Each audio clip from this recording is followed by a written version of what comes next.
On a sailing a few years back, I kept crossing paths with the same woman in a cabin hallway, and every single time she was headed the wrong way. Same hallway, same mistake, over and over. She was not turned around because she was old.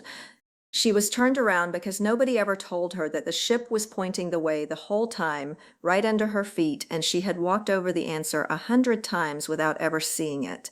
That is the thing about a modern cruise ship. It is covered top to bottom in signals that most passengers never learn to read. Little clues in the carpet, strange symbols on the hull, whole hidden worlds behind unmarked doors, and a fair number of nudges designed to get your wallet open a little wider. None of it is a conspiracy. It is design and business sitting right out in the open. Once you can read it, the whole ship stops feeling like a confusing floating city and starts making sense. So here are 16 of them hidden in plain sight, starting with the ones that will change how your very next cruise feels and working toward the stranger stuff almost nobody notices. Number 1, the carpet. This is the one that woman in the hallway needed, and it is the single most useful secret on this whole list for our age group because it ends the getting lost problem for good. On a lot of ships, the hallway carpet is quietly doing navigation for you. On Norwegian, the one running down the cabin corridors is covered in little fish, and every single one of them is swimming toward the front of the ship. Walk with the fish and you are heading forward. Walk against them and you are going aft. On Royal Caribbean, the little signs by the cabin doors often carry a tiny ship or an arrow on them pointing forward. On Disney, they went and worked a whole compass into the corridor design. Some cruisers swear the carpet color tells you your side of the ship too, warmer tones on one side and cooler tones on the other, matching the old red and green navigation lights that ships have used forever. That part varies by line and by ship, so do not bet your bearings on it.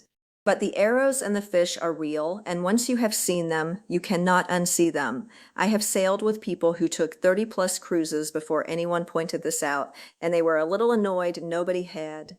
From now on, you will be the one in your group who always knows which way to turn. Number 2, the elevators. There is a secret language to the elevators, and learning it saves you a small scramble every single day. Listen to the chime when a car arrives. On most ships, 1 ding means that car is going up, and 2 dings means it is going down. So you do not have to lunge for the doors and then realize you are about to be carried the wrong way. You just wait for the car that dinged the direction you actually want. While we are at the elevators, I will say the part nobody puts in these videos, the scrum at the elevator doors is the one spot on a cruise where good manners quietly disappear. Let people off before you pile on. And if someone is coming through with a cane, a walker, or a wheelchair, give them the room. One day that is going to be you or me, and we will remember who stood aside and who shoved past.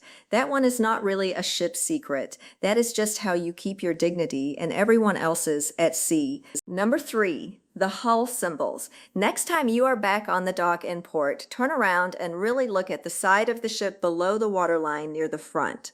You will see a set of strange painted symbols that look like something off an ancient tomb. Every one of them is there for a reason. They are instructions for other boats and for the crew, telling them what is hidden under the water. There is a C-shaped symbol near the bow that means the ship has a bulbous bow, a big rounded nose that sticks out underwater to help the ship push through the sea more efficiently. There is a circle with an X through it, usually in a group, marking where the bow thrusters are, the sideways propellers that nudge the ship toward the dock. And there is one shaped a bit like an old key which marks the stabilizers. Here is why that last one matters to you. Those stabilizers are fins that fold out underwater to steady the ship in rough seas, and they work best near the middle and lower part of the vessel. That is the real reason a midship cabin lower down feels calmer on a queasy stomach. The first time I moved from a high forward cabin to a lower midship one, the difference on a rough crossing was night and day. The ship is telling you where its balance point is, right there in paint. Number 4, the ship inside the ship. Pull up the deck plan in your cabin sometime and look at where the numbering starts. It usually begins at deck 3 or deck 4. Ever wonder what happened to decks 1 and 2? They are down there, out of sight. You are just not invited.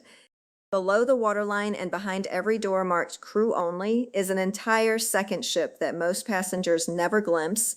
On a big modern ship, there can be around 2,000 crew living down there, roughly 1 crew member for every 2 of us up top. They have their own cabins and dining rooms, their own bars, and sometimes even a little crew pool. Running the length of that hidden ship is a long service corridor the American crews nickname the highway so they can move food, laundry, and themselves from one end of the ship to the other fast without ever crossing through a guest area. And here's the part worth filing away as a senior traveler. The ship's real medical center, the doctor and the nurse and the proper clinic is usually tucked down in that hidden world too. It is not some closet with a first aid kit. So if you ever need to be seen for anything, that is where you are headed, and knowing the ship has a genuine clinic on board is one less thing to lie awake worrying about at 3 in the morning. Number 5, the layout. Now we get to the ones about your wallet, and the biggest of them is the shape of the whole ship, hiding in plain sight precisely because it is so big you stop seeing it. Notice where they put the main dining room and the main theater. They are almost always at opposite ends of the ship. There is a practical reason, since both are huge multi-story spaces that need room, but there is a second reason, and it is about your money. Picture a typical evening on board. You go to dinner at one end, then you go to the show at the other end. To get between them, night after night, you have to walk the length of the ship, and what did they line that walk with? The casino, which is almost always dead center, so you cannot avoid passing at least an entrance to it. Then the shops, the bars, the photo gallery, and the specialty restaurants with the good smells drifting out just as you pass. You are not imagining it. The path from your fork to your seat at the show was laid out to march you past everything that cost extra twice a night. A woman I got talking to at dinner once laughed that she had gained weight from the smell of the steakhouse alone, and by the third night she and her husband had given in and booked it. Knowing the walk is a sales floor is half the defense. You can stroll right through and enjoy it without feeling like you failed if you do not stop. Number 6, the key card. That little plastic card that opens your cabin does a great deal more than open your cabin. It is your identification, it is your boarding pass in port, and most of all, it is your credit card for the entire ship. Drinks, gift shop trinkets, specialty dinners, you just tap the card and move on. No cash and no second thoughts about it. And that is exactly the point. It is a well-worn quirk of human nature that we spend more freely tapping a card than we ever would peeling off actual bills. It just does not feel like real money leaving your hands. On a ship where the card is the only way to pay for anything, that little gap runs all week long. The fix is not to be a miser about it. The fix is to look at the number. You can pull up your onboard account anytime on the cabin television or the ship's app, and you can walk up to guest services and ask them to print it out. I glance at mine around the middle of every cruise. It takes 5 minutes, and it means the total on the last morning is one you already saw coming instead of a gut punch at the door. The people I have watched get truly upset at the end of a trip are almost always the ones who never once looked until it was too late to do anything but pay. Number 7, the fresh wallet. Ever notice how the second you book a cruise, the emails start? Buy your drink package, your excursions, your internet, all before you sail, and save a few dollars a day if you lock it in early. It feels like they are doing you a favor. Now and then they are, but the real reason they push so hard has a name in the industry, and the name is the fresh wallet. The logic behind it is simple. If you pay for that drink package 3 months before the cruise, then by the time you actually step on board, that money feels like it is already spent and gone. So you sail with what feels like a fresh, full wallet, and you spend more freely on everything else all week. This is not a hunch. Cruise executives have told their own shareholders that every dollar a guest spends before the voyage turns into roughly 70 cents more spent once they are on board, and about double the total spending. So my honest verdict is this. Prepay only what you are truly going to buy anyway. When the discount is real, the drink package you know you will use, the one excursion you already want. A fellow passenger I got talking to once bought the top drink package months ahead because it was on sale, then barely touched it all week after his doctor changed his blood pressure medication, and the ship would not refund a penny. Do not let a $5 saving talk you into something you would never have reached for at full price. A discount on a thing you did not need was never a saving. Number 8, the rigged casino games. Walk through that centrally located casino and you will see a few games you do not usually find on land. There is the coin pusher, where a shelf of coins looks one nudge away from raining into your tray, and the claw machine right beside it. And there is that key game where you line up a key with a hole to push out a cash prize. They look like games of skill, like if you were just a touch more careful you would win. Let me save you the money because you would not. The coin pusher has slots along the sides you barely notice, so most of what gets pushed goes out the edges and stays in the machine, not into your hands. The claw is set to only grip hard enough to actually hold a prize once in a while, and the rest of the time it closes and gently lets go, which is why you have watched it grab something perfectly and then drop it. The key game keeps drifting a hair after you let go, just enough to miss. The house decides how often any of that happens. So my advice is simple. Play the slots or the tables if you enjoy them and you have set yourself a budget, but treat those skill-looking machines as pure entertainment you are paying for, not a game you can beat. And one more quiet trick to know. On some lines, the casino makes you load your winnings onto your key card and then walk to a cashier to turn it into real cash. That little bit of friction is designed to keep you at the machine instead of cashing out. Cash out anyway and go enjoy your evening. Number 9, the flags. When your ship pulls into port, look up at all the flags flying. It looks festive, like ornaments on a tree, but almost every one of them is telling you something. One is simply the cruise line's own flag, easy enough. Then there is usually a flag for the country whose waters you are in, called a courtesy flag, flown out of good manners. Then there are the working flags, and these are the interesting ones. A solid yellow flag is the quarantine flag, and it does not mean anyone is sick. It just means the ship has not been cleared by customs yet, and it comes down once it is. A red and white flag means there is a local pilot on board, an area expert who climbs aboard to help guide the ship safely in and out of a tricky harbor. And if you ever see a red flag with a notch cut out of the end, that one is a genuine warning. It means dangerous goods are being handled, which on a cruise ship almost always means they are refueling. Now you can read the whole tree at a glance, while everyone else just thinks it looks nice. Number 10, the foreign flag. Here is one that surprises people every single time. You board in Florida, the staff sound American enough, the whole thing feels like a piece of the United States floating on the water, and yet it is anything but. Look at the flag flying for the country where the ship is registered, and you will very likely see Panama or the Bahamas or Malta. Almost no big cruise ship sailing out of America is actually registered in America. It is called a flag of convenience, and the main reason is cost, mostly the cost of the crew. A ship registered in the United States has to hire American workers at American wages, and that runs far higher than crewing a foreign-flagged ship. Why should any of this matter to you? Because it quietly changes which rules apply to you out at sea. Once the ship is in international waters, a lot of the everyday American laws and protections you assume are traveling with you are not fully enforced the way they would be on land. This is not a reason to panic, and cruising remains extraordinarily safe, but it does explain why a good travel insurance policy earns its keep at sea, why the medical care on board is paid out of your own pocket and claimed back later, and why reading your own cruise line's policies before you sail matters far more than it ever would at a hotel back home. Number 11, the cameras. Once you start noticing the cameras on a cruise ship, you cannot stop noticing them. They are in the hallways, over the pools, along every promenade, tucked into the ceilings of the public rooms. On one ship, I counted 8 of them in the gym alone before I gave up. United States law actually requires cruise ships to run a video system to help document anything that happens on board, with a sensible carve-out for private spaces. So you will not be filmed in your cabin or the changing rooms, but out in public, assume you are on camera. I know that unsettles some people, and I understand why, but let me give you the other side, because it is the side that matters most for us. On one sailing, a man went for a late swim on a deserted pool deck and collapsed getting out of the water. Nobody was around to see it, but the bridge caught it happening on the camera feed, and help was running to him within moments. For an older traveler sailing far from your own doctor, that blanket of quiet electronic eyes is far more of a safety net than a threat. I will add one honest caveat, because the lines do love to oversell this. They talk up fancy facial recognition systems that tie your check-in photo to every picture of you on the ship, and some of that is real. But crew who actually install these systems say plenty of ships are still running plain old cameras with nothing so clever behind them. Take the science fiction version with a grain of salt. Number 12, the lifeboats and the codes. The lifeboats look far too small for the crowd, and that is the illusion worth clearing up. That little boat for this giant ship with thousands of people on it, it looks like it might hold a few dozen. In reality, a single modern lifeboat is built to carry around 300 people.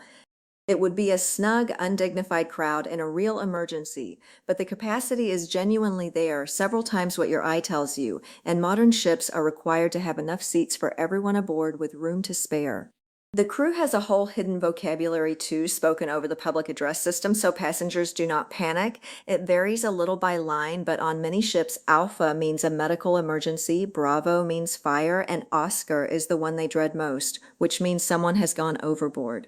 There is also, on the big open sports decks, often a large painted yellow circle or a giant letter H. That is a helicopter landing zone, kept clear so a rescue helicopter can lift a seriously ill passenger off the ship at sea.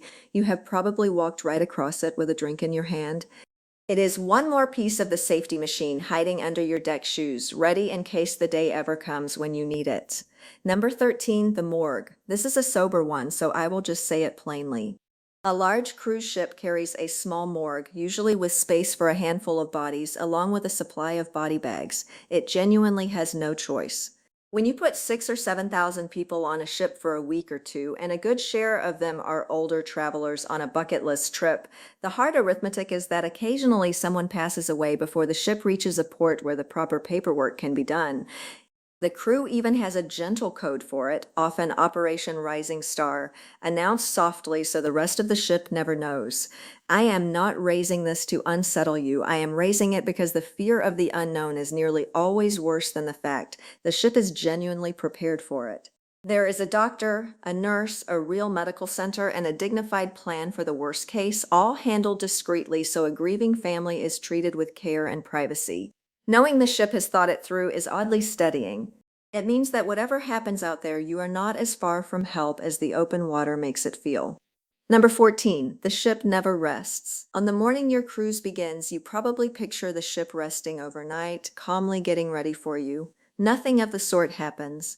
Just a few hours before you walked up the gangway, that same ship was full of a completely different set of thousands of passengers, all of whom had to be gotten off, their cabins stripped and cleaned, every scrap of trash from the last voyage hauled away, and the whole ship restocked with food and drink and fuel for you, all of it in a matter of hours. The ship often docks before sunrise, empties out, turns around, and sails again that same afternoon. There is no leisurely overnight in between. Understanding this explains two things that frustrate a lot of cruisers. It is why you usually cannot board as early as you would like because they are still frantically turning the ship around behind the scenes, and it is why the last morning feels like such a rushed shove out the door. Picture the small army racing the clock down on the lower decks to do the near impossible before the next few thousand people arrive.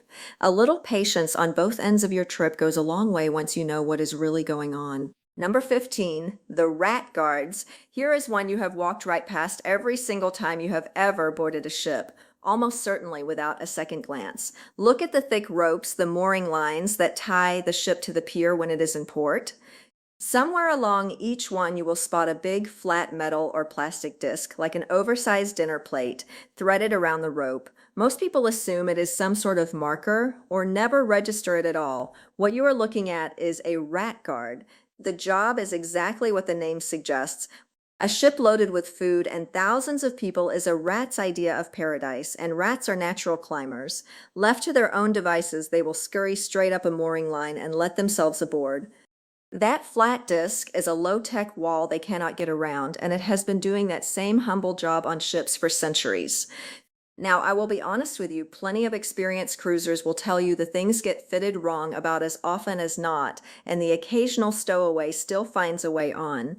But that unassuming plate on the rope is the ship's first line of defense against uninvited guests, sitting in plain sight right where you walk aboard. Number 16, the domes and the funnel, two things you have looked at on every cruise without a second thought. First, those big white spheres up high on the ship that look like giant golf balls or little water towers. Those are protective housings for the ship's satellite communication and radar equipment, the gear that beams you your television, your ship-to-shore service, and yes, that painfully slow and pricey internet. So the next time you are paying premium prices to load a weather app in the middle of the ocean, you will at least know which oversized golf ball to blame. And second, the funnel, the big smokestack. You assume it is there to vent the engines, and it does do some of that. But it is far bigger and grander than the job requires because its real modern purpose is branding. Each line shapes and colors its funnel so you can spot which company a ship belongs to from miles away out at sea. It goes back to the old ocean liners, which sometimes bolted on extra fake funnels purely to look powerful and fast. A few lines now use all that empty space inside for a suite or a restaurant. So that towering stack is less about smoke and more about showing off, which once you know it is a little bit funny every time you look up at it. So there you have them. 16 things the ship keeps in plain sight and trusts you never to notice, from the carpet under your feet to the golf ball over your head. And here is what I want you to take from all of it.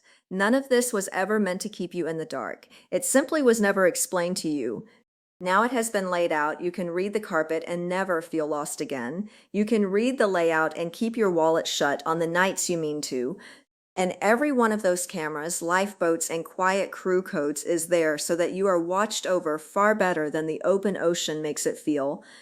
That is the difference between shuffling around a cruise ship hoping you are doing it right and walking it with the calm of someone who knows exactly how the whole thing works. And you can get there at any age, on any deck, the moment you start paying attention to what was in front of you the whole time.